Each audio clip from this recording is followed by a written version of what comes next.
जय जगन्नाथ सांग मैंने कौन निजर आधार कार्ड मोबाइल नंबर बदलवा चाहते कि ताहले भिडियोटी आपण भिडियोटी को सेव कर दिंतु। आप जदि कौन दुकान को जाऊँगी बाहर जनसेवा हो ना आधार सेंटर रे जदि मोबाइल नंबर चेंज करने चाहते कि आड्रेस चेंज करने चाहते ताहले 250 रु 300 टका मध्य चार्जेस ने किंतु आपण निजर मोबाइल माध्यम आधार आप माध्यम जदि अपडेट कर निजर मोबाइल नंबर चेंज कर मात्र 75 रुपीस मात्र 75 टकर मात्र चेंज हो पुणी 10 रु 15 दिन मध्य आउे निज मोबाइल रे निजे करें। प्रथम निज मोबाइल प्ले स्टोर ओपन करवा एवं सर्च बॉक्स रे सेठारे मारिबा आधार फेस आरडी ऐप टी इंस्टॉल करबा पड़िबो जहां आपण मोबाइल शो करबा नाही किंतु ताहा भितर रहइबो। एई ऐप टी इंस्टॉल हेबा परे आ गुटे नेक्स्ट ऐप होउची आधार खाली आधार सर्च मारिबे से आधार ऐप टी सर्च कला परे सेटा भी इंस्टॉल करबा पड़िबो। एहा मोर आगरो इंस्टॉल होई सारची तेनु एहा को ओपन ऊपर क्लिक करबा ए ऐप टी को ओपन करबा परे बिंग जर्नी बा गेट स्टार्ट ऊपर क्लिक करबा एवं एहा परे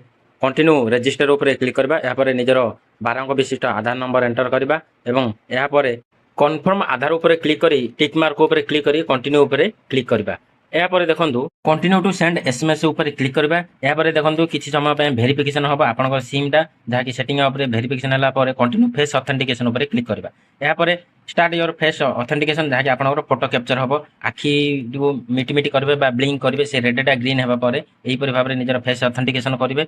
एहा परे फेस ऑथेंटिकेशन फेचिंग हेबा परे कंटिन्यू मारी किछि समय देखिबे आपनकर लॉगिन होई जिवो जहा कि मोर लॉगिन होई जायछि एवं एठारे निजर 6 डिजिट एम पिन क्रिएट करबे जहा कि ऊपर जहा देबे तळे मध्ये देई एलाउ परमिशन जहा एलाउ मागिबा ताहा परमिशन एलाउ करबे देखिबे आपनकर लॉगिन होई जिवो जहा कि आपण एठारे निजर आधार कार्ड डाउनलोड कर पारबे बायोमेट्रिक लॉक कर पारबे जे कोनसी काम कर पारबे। तेनु करी तळको देखंतु सर्विस ऊपर क्लिक करबा। ए जो सर्विस ऊपर हमर मोबाइल नंबर अपडेट आसीबो।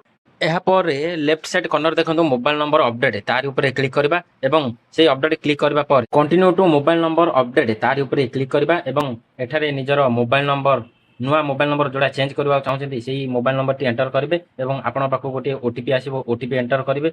एहा पर तळको कंटिन्यू टू फेस ऑथेंटिकेशन ऊपर क्लिक करबा जहा कि आउथरे आपनकर आखि देखिबो जहा कि जो आखि मिटी करी ब्लिंक करी रखिबे। एहा पर आपनकर 75 रुपीस रो पेटीएम थ्रू रू किबा फोन पे गूगल पे रू पेटीएम 75 पेमेंट कर सारा पर आपनकर सक्सेसफुल होई जिवो। एहा पर आपनकर ए पीडीएफ टी डाउनलोड हे सारा पर ए जो SRN number A SR number माध्यम रे आपण नेक्स्ट 4-5 दिन पर देखिला बेले आपनकर मोबाइल नंबर टी अपडेट हो जाइथिबो।